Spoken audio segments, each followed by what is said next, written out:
Who says you can't have your cake and eat it too? With a little bit of creative frugality, I think it's possible to live below your means and buy the things that bring you joy.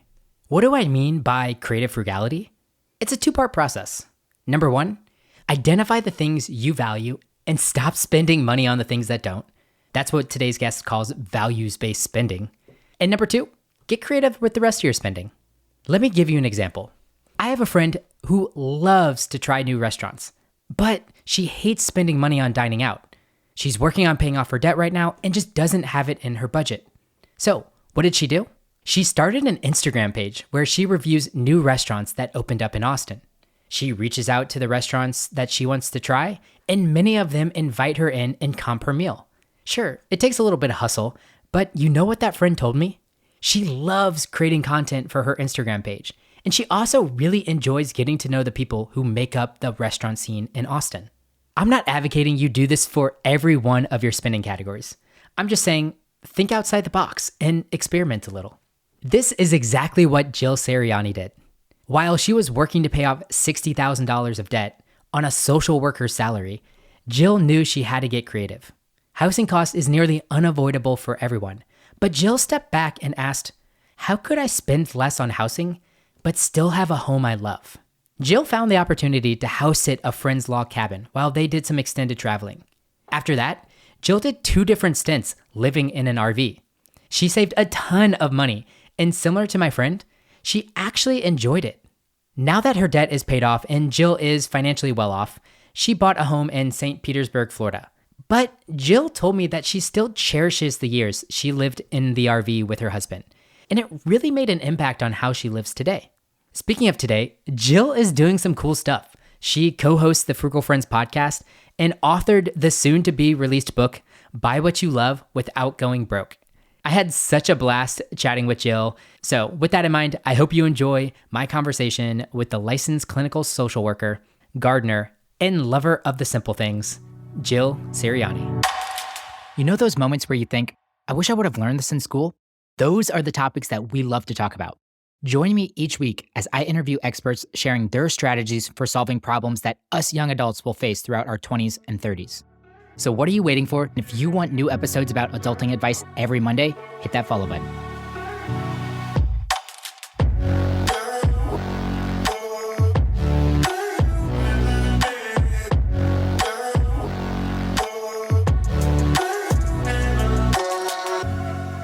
I am really excited to talk frugality. You guys are kind of on the same train of thought with some of this. I'm excited for you to bring in a little bit of a fresh perspective on this topic. This whole reframe of spending isn't who we are, but just something we do. The FI community in general, I think, is very good at identifying and eliminating things that they spend money on that doesn't bring value to them. But I think they struggle a little bit with the opposite side of the coin on actually allowing themselves to spend more money on the things that bring them a lot of joy and satisfaction. I'd be curious to know if you went through a similar experience or train of thought throughout your progression and your personal finance journey. Absolutely. I feel this so much. The permission to spend money is a place we can find ourselves on this spectrum.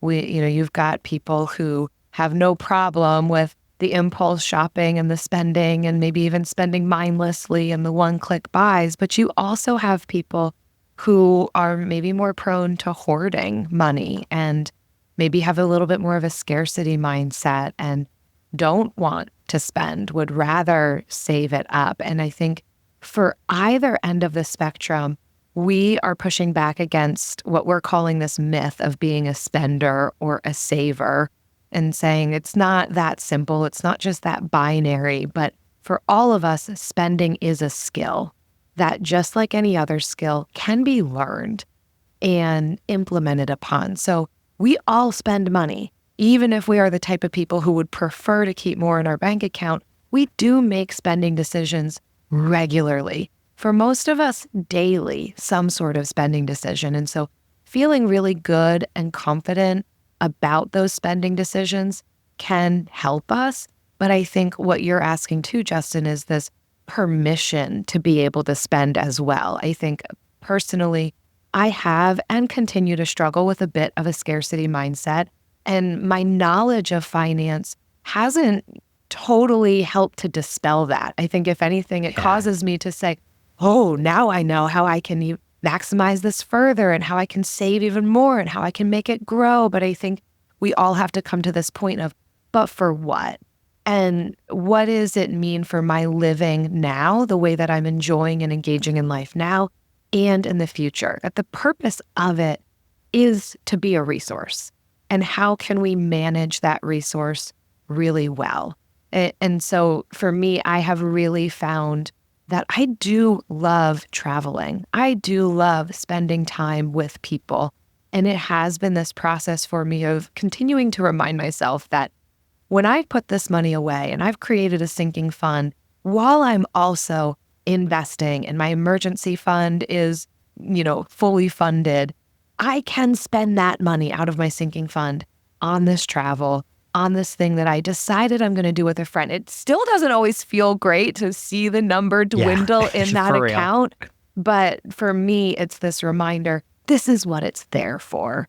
It does help to remind myself that I am also hitting all of these other goals while I'm able to use the money for this, and reminding myself that this is a resource, this is a tool available to me that I can utilize and consume in similar ways that I utilize other resources, still implementing wisdom and discernment along the way and assuring myself that it aligns with my values, but it is there to be utilized, not hoarded.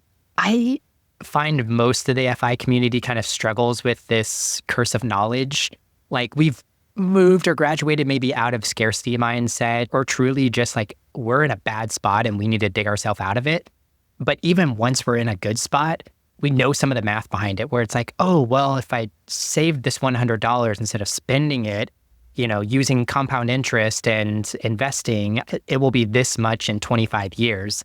And once again, it's like, for what though? Mm-hmm. Like, haven't you taken care of yourself enough already? Aren't you continuing to hit some of your goals? And I'm so bad about this, but like, I'll move the goalpost on me all the time. It's like, all right, I'm going to max out my 401k and my Roth. And like, if I do nothing else in terms of saving and investing this year, that is like an amazing goal of mine. But here I find myself at the end of the year already hitting both of those. And I'm like, well, maybe I'm going to try to get another 5K or 10K into my brokerage account. And I'm just like, Justin, dude, like, just go out and blow that money for like no purpose or reason whatsoever outside the fact that like you're celebrating what you've already accomplished this year. I think what you're describing really does come down to defining our enough. I think it's really easy to, as you're describing, move those goalposts. It's almost like lifestyle inflation, but only for financial literacy, that as we get more, we see the pot grow, we just want to collect more of it. And so there can be this, oh, well, what about the next goal? And what about this and that? And I think what we all really need to have a sit down moment with is, but what is enough? When can I give myself the freedom to move on to maybe these other things that are also life-giving? And my mind and my attention doesn't always need to be going to my money. This is something that personally I had to do in realizing, all right, my emergency fund being fully funded used to be this amount. Now it's, I want more months in it. And I also want all of my deductibles for any type of insurance to also be covered. And now I want the sinking fund, and but I want it to be double this year instead of what it's at. And I think what we have to ask ourselves is, what is that costing us? Relationally, emotionally, potentially physically? What other goals could it potentially be keeping us from to kind of be moving these goalposts in this way? What is some of the internal narrative that it is saying about ourselves if we feel as though now this isn't enough? Because that's really what we're saying. The previous goal I set for myself is no longer good enough. I have to get to this next thing. And how is that potentially attaching to our own view of ourselves that might need to have a deeper dive to it? So it's going to be different for everybody. And I think that's what can be so beautiful and frustrating, is that flexibility, that individuality when it comes to personal finances. But I think really looking at what is our current season of life, what is our current season requiring of us, and where do we want to be going in the future? What does that mean for me to feel secure and comfortable? And if we have a partner, to be taking their opinion into consideration as well. We might not have the corner on this thing and have the entire right ideas on what is enough. This can be negotiated and talked about. And I think the real challenge is then to stick with it. Just try it. Not saying that our goals can't shift, but let's say we decide that 6 months living expenses is enough in my emergency fund. Try it out. Don't move that goalpost. Let's say $6,000 is enough in our travel sinking fund. Great. Let's work within those parameters then and see what other opportunities open up to us as a result of that. So I know you mentioned that you still maybe struggle a little bit with some scarcity mindsets, but it sounds like you've made a lot of progress over the years. What's an example of something you maybe spent money on this year that 15 years ago when you were making 24,000, 6K, 60K in debt, you would have been like, no, immediately no. Oh, I've got a very recent example, and that is doing a 12-day European vacation. Sick. Yes, it was very needed. We just went through 2 hurricanes back to back. I live in St. Petersburg, Florida. Helene, then Milton, and then Europe. It was not great timing, but also perfect timing. There were many opportunities where we were thinking, we're not going to be able to take this trip. And on the other side of that coin saying, we have to take this trip. We need this so badly. So we did London, Switzerland, Portugal, and it costs a lot of money. Switzerland especially is it's not cheap. It is not an inexpensive place to visit. I will say there were times that was really difficult for me to think through. I am about to spend $50 on one flatbread pizza. Here we go. But I had the money for it. And I think reminding myself of the work that we put in, that it was a full year of setting money aside to be able to do this. And I didn't want my scarcity mindset to creep back in and rob me of some really beautiful moments that I will never get to relive. I may revisit some of these places, but I won't ever get those moments back at this point in time with my husband and very good friends who all took off work to do this vacation overseas. And I don't want my arbitrary tethering to money keep me from enjoying that present moment. So it did take effort, but I think certainly I have found myself in a different place where when I know I've set the money aside and I continue to remind myself when I set it aside, what it's for. I think that's a key part here too, is those ongoing reminders so that when it happens, it's rooted in my patterns of thinking that this money is set aside for this thing and we're spending it on this. We found permission to do it. And even coming back, no regrets. Yeah, that money is gone. It's spent on all of the food and all of the excursions. And I couldn't be more thrilled about it. And I've got wonderful pictures and memories to show for it. That's cool. Yeah, I'm orienting myself in that exact same framework. I'm actually going to Tokyo and Taipei next week. Yay. And I'm so excited. And my girlfriend's just been throwing out activities or places to eat. Like, let's book this reservation. And I'm trying to do my best to be yes, man. I'm like, yes, let's do it. Let's do it. Like, I've set aside plenty of money for this. Even if we went over $500, $1,000 on like what I budgeted for this trip, like at the end of the day, who cares? Because once again, I've already hit a lot of my financial goals that I wanted to hit this year. I've done all of the things. I've gotten actually more than I expected this year in many of places.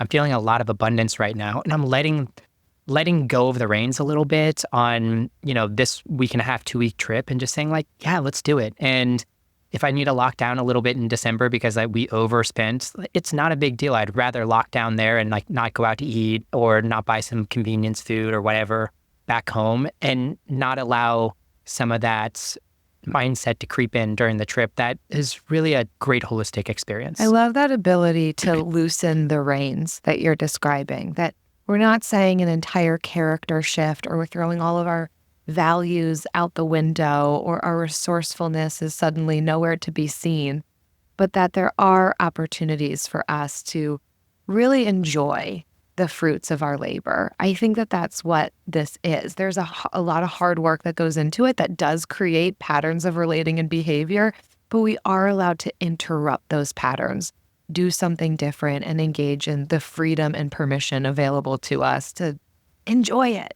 Yes. So let's switch gears and start talking about creative frugality. And it might feel like a stark contrast to what we were just talking about there, but ultimately, I think the FI community is really good at problem solving and being creative on like, how do I kind of maximize the money that I'm spending? And I would love to throw you, once again, a couple of categories. I think in the Frugal Friends newsletter, you guys do such a good job of like picking a topic and being like, here's how you can like get more for what you're about to spend, or like, here's how you could look at things differently. And even through your own personal examples of tiny living and RV living and things like that, I was like really inspired to be like, wow, there's like, if you step back and take a moment and really do some problem solving, you could actually like come out on the other side better than what you expected and spend less. Yeah. So with all of that in mind, I was hoping before we jump into the categories, you might be able to tee up this conversation.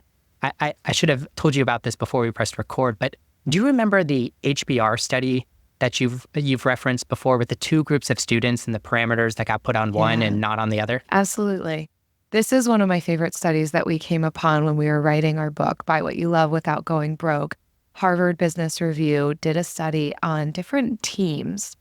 So one group of teams in a working environment were given a problem to solve and parameters, constraints around those problems. Time limitations, financial and resource limitations, reasonable, but still constraints, and told to solve this problem. Another group of people, teams, were given the same problem to solve and no constraints, no parameters, unlimited time, unlimited budget. And what they found is that the group with the constraints actually showed greater levels of creativity, resourcefulness, just overall better output in the way in which they solved the problem. And this really struck me and was so encouraging because I have often seen the constraints of my life, whether it be my time, my money, my job, my career path, as being limiting factors to me. And I think this really opened the floodgates to realize parameters, constraints, are the context for creativity.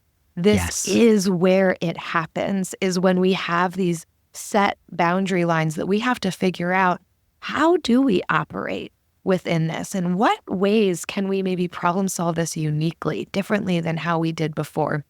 And I think realized, oh, that is the case for me. My job as a social worker and making limited amounts of money, what I might have previously bemoaned, and realizing this is actually what drove me to find some really amazing living situations and life experiences that I would never trade. Like, they have taught me so much. And I think it's such a timely message for all of us who might be feeling limitations to varying degrees, maybe depleting us, and thinking, what if we looked at it as, oh, we could think outside the box here? Like, what if this is the positioning that I need to be my most creative, most problem-solving, resourceful self? And I think that is frugality. I love that you've combined this creative frugality, because I think the two do go hand in hand in a lot of ways. And I'm not saying, to put constraints on ourselves just for the sake of it. I think just operating within the natural constraints that do exist rather than pushing against them. Maybe look at, how could this help me? In what ways could this challenge me in new ways? Yeah, so a silly example, I set aside a certain amount of money for conferences every year. And I love conferences, but once again, I want to like rein it in. If you let yourself go crazy, like you could be at a conference every weekend if you really wanted to. But it's led me to be really creative, especially around conference tickets. And I've I think 7 or 8 of my last 10 conferences, I've gone for free, at least from a conference ticket standpoint. And it's because I've applied to be a speaker, or checked to see if they have a first-time attendee scholarship, or reached out to a vendor and asked a vendor if I could help work their booth, if they would trade a ticket for me. And once again, those that kind of creativity allows you to do some of the things that you really love while maybe not necessarily having to spend all the money. And many of times those have led me to even a better experience. Like I absolutely love being a speaker at some of these conferences or helping a vendor in their booth at some of these conferences. I think I almost got more out of the conference because of that. So I want to throw you a couple of categories too. And maybe you could help us problem solve around some of these categories, either through certain situations that you've done or some of the advice that's come through the Frugal Friends podcast. I love this. I love the challenge. It feels very gamified to me. We'll see what I say. Let's start with holiday gifts. So this episode's coming out in the middle of December here. Many of people are putting together holiday gifts right now. What are some ways that you have or you've suggested people think a little bit more creatively whenever it comes to holiday spending? This is such a huge one. And I fully support the idea of giving secondhand gifts where you really do want to give a gift to somebody. I mean, first of all, I will say it is okay to go through the holiday season and not give a ton of gifts. I think just engaging, spending time with people, really taking in what this season can provide, and some of it's just cherished activities and moments together, is fruitful and meaningful. So I also want to give permission that we don't have to obligatorily purchase gifts for people. But if this is our love language, if this is an expectation that we don't feel like setting new boundaries on this year, I think that there are some ways that we can do this. And so first of all, I would say secondhand gifts, let's make it acceptable. Whether it's something in our home that we can gift to somebody or something that we are able to find at a thrift store, consignment store, eBay, Poshmark, ThreadUp, you name it. I think that some beautiful things can be found and given to others in a way that is helpful to our wallets and helpful to the environment, where we're not just buying new and contributing to overconsumption. One of the things that comes to mind when I think about, what's around my own house, I love giving plant clippings, propagating plants ahead of time. So, if we're a few weeks out from giving gifts, that's enough time for roots to grow on some pothos or aloe or whatever you've got kind of around the house. I also think that it's very possible that we have a beautiful vase or a dishware or a bowl or something that we don't need or want anymore, but we know somebody who would really love to receive a book that we really loved reading. We're probably not going to read it again. And so we can give that away. There's plenty. And I'm pretty minimalist, but I have a lot of things already in my home that I can give away. I mean, candles, especially unused. I'm not saying like give people used candles, but a lot of times I'll get gifts that I may not want to utilize myself. They're not junk, but I'll just put them away in a bin in my house. And I shop that first before I go out and buy something new. I'm also considering this year something that I've received that I really loved and am thinking about this as a Christmas gift idea. A friend of mine took Polaroid pictures when we were together and printed them out and just mailed them to me. This was apart from the holidays, but wrote a nice message to me on the back of just like the memory that was captured in that photo and some encouraging words to me. And I've kept that. I honestly can't tell you what other gifts off the top of my head that I've kept from people, but that one was so meaningful. It's a picture of the two of us, brings back my own memories, and then paired with a note that is super individualized about that timing or even just an encouragement to that person. I think these types of connection gifts can be so meaningful and not add clutter to our friends and family's homes. So I think even considering what's a way that I can just add value and encourage somebody is really great. Otherwise, I'm also really loving the DIY, not necessarily make an ornament that someone's not going to like, but consumables. And that doesn't even need to mean adding more holiday cookies to someone's literal plate. but some of your kitchen staple items, so maybe a dried herb mix or rub or an infused oil or make your own vanilla.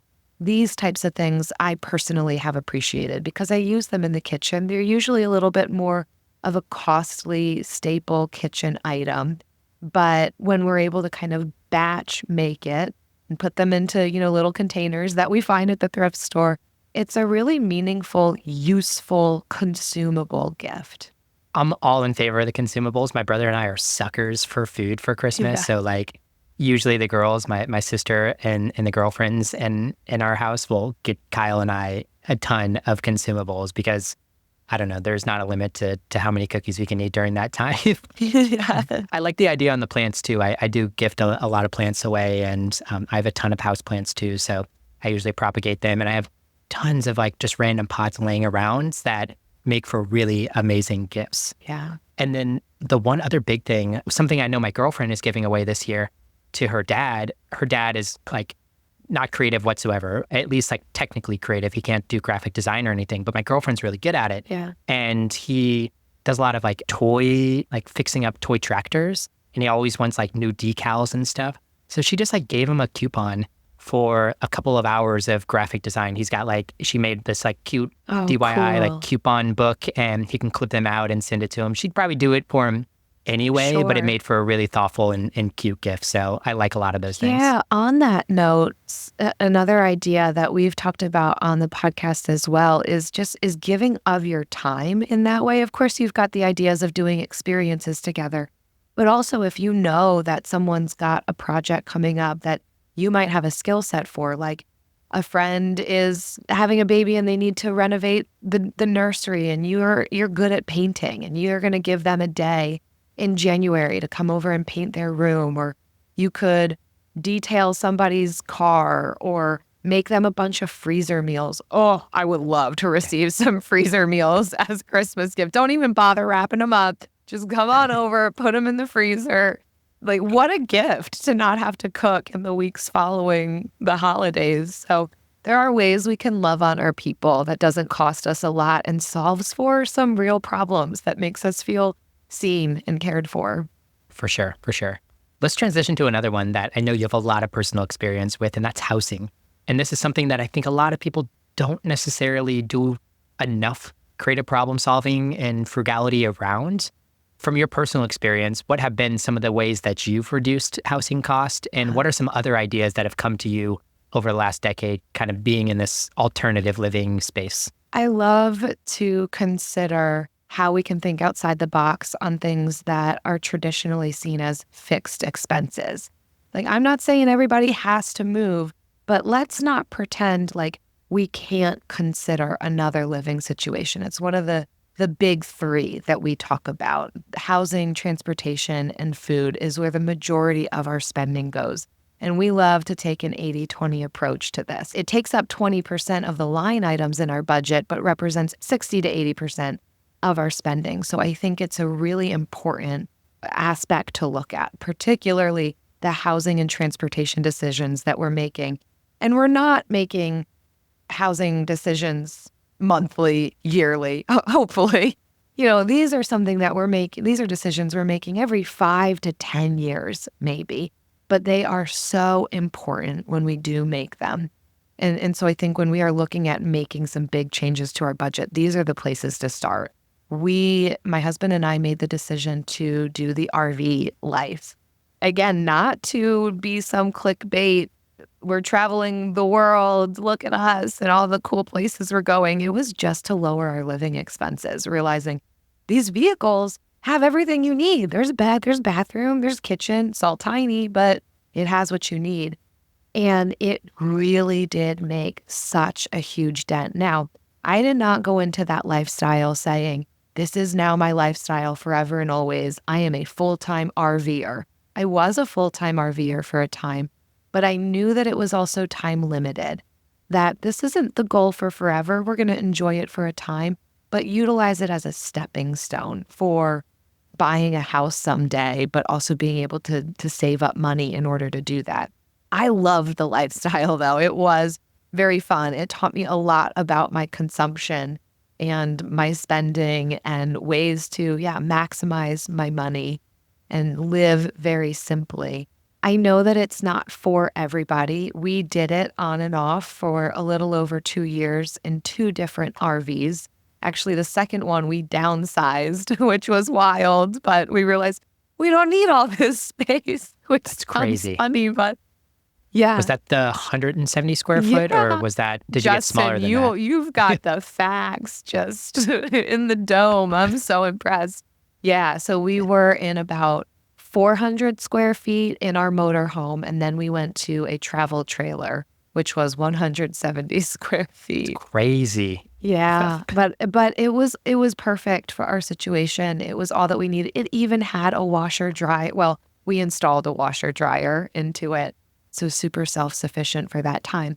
But some other things that we've done is house sit for a couple who they were living abroad for a year or two and they weren't looking to rent out their home. They wanted to be able to come back and spend the holidays there. So we were able to live rent-free beyond other than utilities. We also lived with and took care of my grandmother. I'm not necessarily advertising that as a house hacking solution. That definitely took a lot of sacrifice and was a very difficult time of life, but it also was beneficial to both her and us in not needing to pay any rent, but also, requiring us provide her meals and help her with the chores and take her to appointments. So, sometimes family situation and family need can be a benefit to us in some of these, again, time-limited situations. But I also, Jen, they've bought income properties, and so they own additional real estate. They have Airbnb'd and long-term rented out their spaces. And, that's also a great solution for people who desire that. That is certainly not for everybody. Yes. Owning multiple locations and managing property is not for the faint of heart, but it can be really great for some people. I think the way that I've seen it go best, especially for people in their younger years of life when there's a lot of vigor and tenacity, even doing duplexes or triplexes. I know that's been all the rage, and I think, some of that is getting real bought up. But if you have the opportunity, I think it's excellent to consider, is there space in my home that I'm not utilizing that I could be able to make some money off of, whether that's a room rental or just space rental?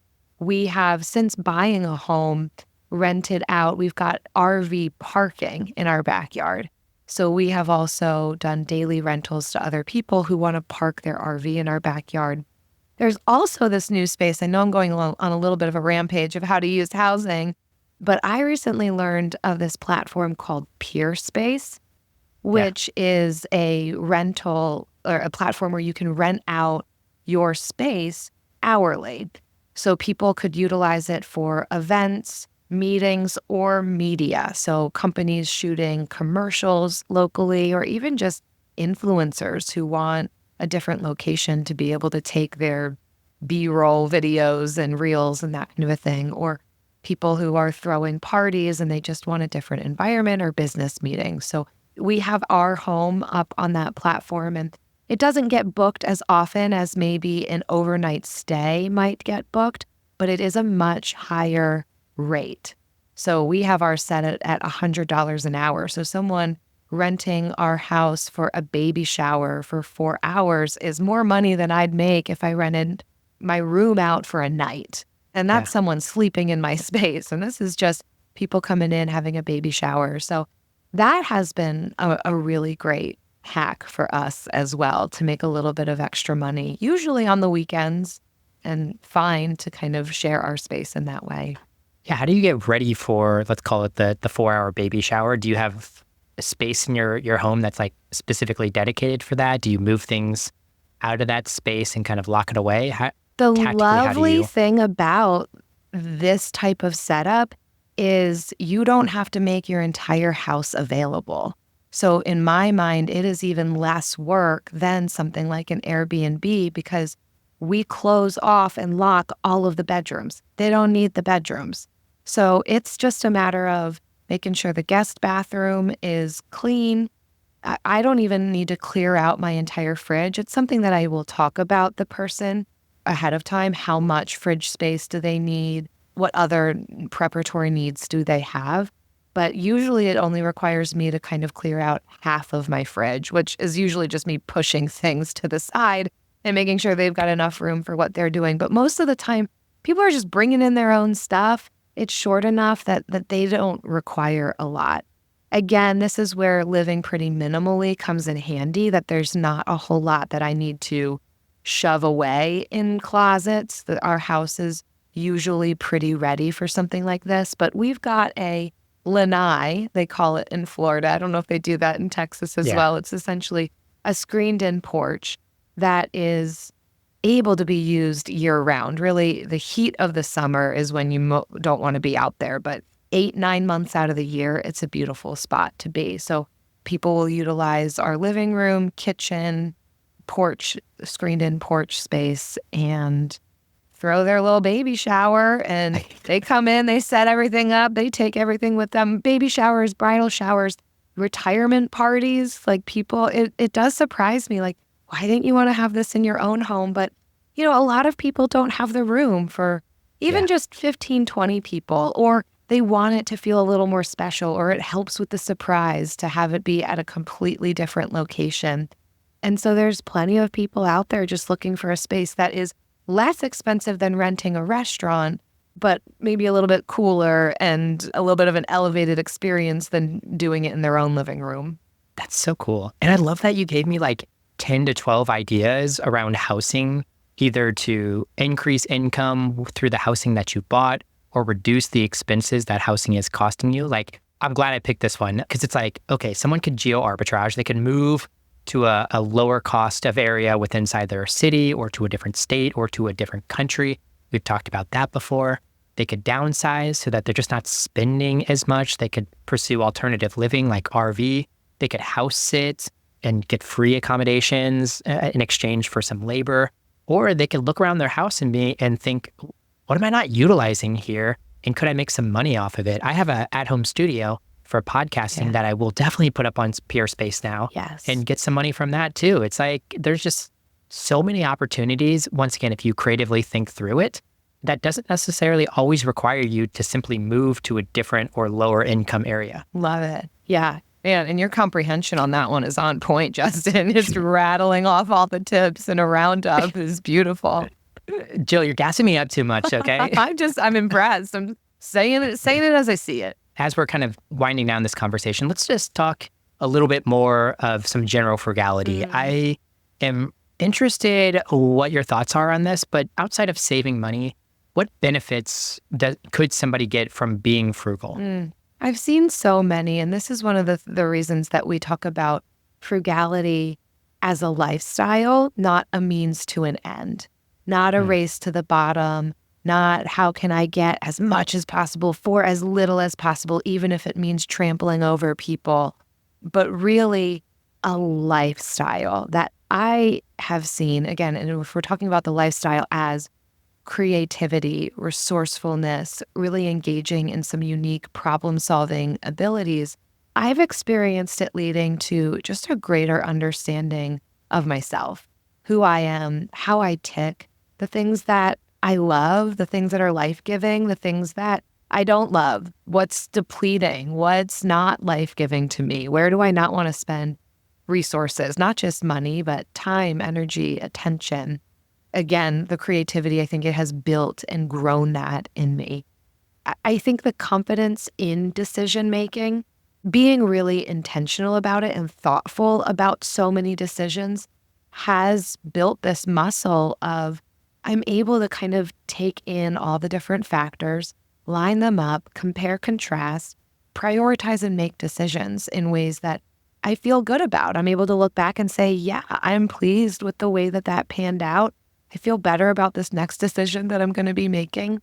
And the knowledge that it brings, I think the community that it brings can help in that as well. I think there's environmental benefits to frugality if we choose to engage in that way, if we are looking at a little bit more of low waste living, maybe simplifying a little bit more, if we are buying a little, doing more secondhand, there's a lot of environmental benefits and societal benefits too, and just kind of the workforce as a whole. More ethical practices is what more intentional, mindful spending can do in the entirety of the landscape.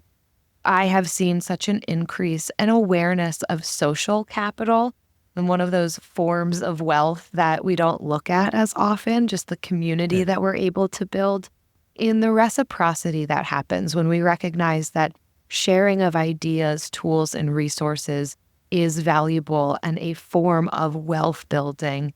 We can look for and lean into those ways more and more as we pick up skills from another person. I just did a trade recently with a neighbor. This has been so fun. Just being outside and engaging with my neighborhood more, making myself available, going on walks, talking with people as I'm going on walks. I have formed this friendship with a woman down the road who she is amazing. She does so many different things, but she wanted to learn how to make sourdough, which is something that I'm doing. And something that she's doing is making low tox lotions out of natural ingredients. So we did a trade. She came over, I taught her how to make sourdough and gave her a starter. She gave me some of this very luxurious hand lotion that she had made herself. And it was such a beautiful time to hang out, also have this exchange of products, exchange of ideas and skill sets. She's also learning to raise bees and invited me to come over and do that together. Like there's cool. so much that we can't even imagine what these things will grow into until we just start engaging in it and learning what our neighbors do and taking advantage of the community gardens and the community libraries and the community efforts that are going on around us of whether it be park cleanup or runs and walks for local charities. There's just so much fulfilling that can happen as we engage, not just for the sake of how do I get something for nothing, but what can come of me finding new ways of operating and ideas for fun activities outside of the traditional, what I previously might have thought about. And I just think leaning into and embracing simplicity and efficiency and gratitude and flexibility and being able to practice that myself and help others find the freedom and permission to also do these things, maybe live a little differently than they had previously or that other people are telling them that they need to live. As you can see, I think there's so many benefits to the lifestyle of frugality when we're embracing it in what I believe to be the true essence of it. Yeah, I really like the definition or the landscape that you're painting around frugality.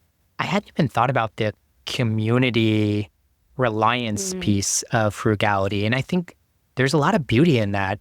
To build on the neighbor story that you were sharing too, like it's a silly example, but my neighbor has those tall tree trimmer clippers and my tree was getting overgrown. And I know I've seen him out there with them before. And I kind of had a decision to make. I could, of course, go to Amazon and buy these and they'd probably sit in my garage and get used once a year.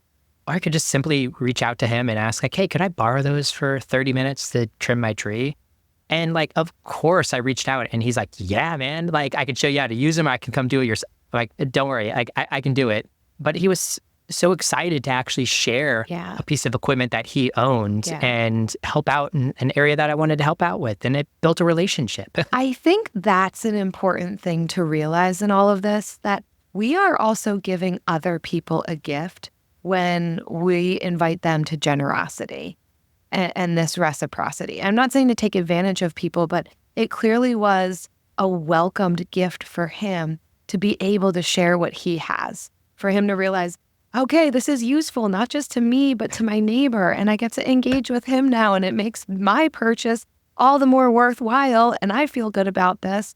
And you are offering him something too, not just taking in that situation. And I would imagine now you're also more open to ways that you could give to a need that he has in the future. So again, there's that give and take and back and forth that happens. But I think the main barrier that keeps us from sharing in some of those ways or asking for help is that oh, I don't want to inconvenience somebody. What are they Yeah. going to think about this? But in my experience and in what you've described, when I've been asked for help, what I'm realizing is I'm more than willing. Most of us are more than willing, and we would love to, actually. It's one of the things that fuels us to realize we have something to offer. We can provide value to somebody else. You're providing that and asking for it too. Well, speaking of providing value and having something to offer, Jill, you wrote a book and it's coming out very, very soon. Do you mind sharing a little bit about the book and when and where people can find it? I would love to. It's called Buy What You Love Without Going Broke. It is essentially your guide to learning the skill of spending. Jen and I wrote it together, and it is our love letter to our audience. All of the things that we've kind of learned along the way in 6 years of podcasting and talking about values-based spending and frugality. And we really believe in it. We really think it's going to help people on their financial decisions for the long term, not just as a means to an end, but really setting the foundation for what's going to help sustain for a lifetime of feeling good about money. So that can be ordered really wherever you get books, but buywhatyoulovebook.com. Awesome. I'm really excited about it. I think it launches in January or January 7th, it publishes. It is available for pre-order if you're listening to this before that date. But after that date, it's coming your way. That's awesome. Jill, final question for you. If you had the opportunity to teach a 16-week class to a group of graduating college seniors on a topic that isn't normally covered in the classroom, what would you teach and how would you teach it? I love this question. I do wish that I had more time to really flesh it out. And then I realized this is a fictitious thing. I can't actually do this. But I think I would do a course on understanding yourself and establishing boundaries. I think that this can help in all facets of life. One of the things that we love to talk about on the podcast is how we are whole people and our finances are an integrated part of who we are. And so when we're able to find benefit to other aspects of our lives, it will also benefit us financially. And within that vein of thinking, I think a lot of our difficulties that we run into in all aspects of our personhood is a lack of understanding of self and a lack of boundaries, which to define simply is just what is and isn't okay. A lot of times we haven't taken the time to define that for ourselves. Where is the line here? What's okay? What's not okay? What's enough? I think what's enough falls under those boundary lines, really, the context for our creativity.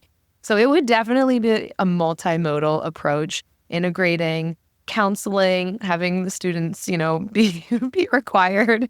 Hopefully they'd be happy about it, but to engage in their own counseling, I'd have required reading. We'd all travel in groups to get extra special adventure and challenges on engaging with other people. We'd do role plays on relational dynamics, journal prompts. It'd be all the things to really help equip them in understanding themselves and establishing boundaries for the long term. I think we got an outline for an amazing class. It's $200,000 flat fee, but your life will be changed forever. That's awesome. Well, everybody, this is Jill Sirianni. She is the co-host of the Frugal Friends podcast and author of the soon-to-be-launched book, Buy What You Love Without Going Broke. Jill, this has been such a blast, and I'm so thankful that you came on and shared so much of your wisdom and time. Agreed, Justin. This was so fun and an honor to be here. Thanks for having me. Thanks for listening to the episode. As always, I appreciate your kind words. If you want to leave us a rating and review on your podcast player right now, that would absolutely make my day. If you want to find episode show notes, our blog, and other great resources, head over to tsirpodcast.com. If you have follow-up questions, an idea for a future episode, or just want to say hi, we have a contact form on our website, and those messages go straight into my inbox, and I promise you, I will reply. But all right, guys, I really appreciate you tuning in. I love you all, and you're not alone. Let's keep making it through our struggles together.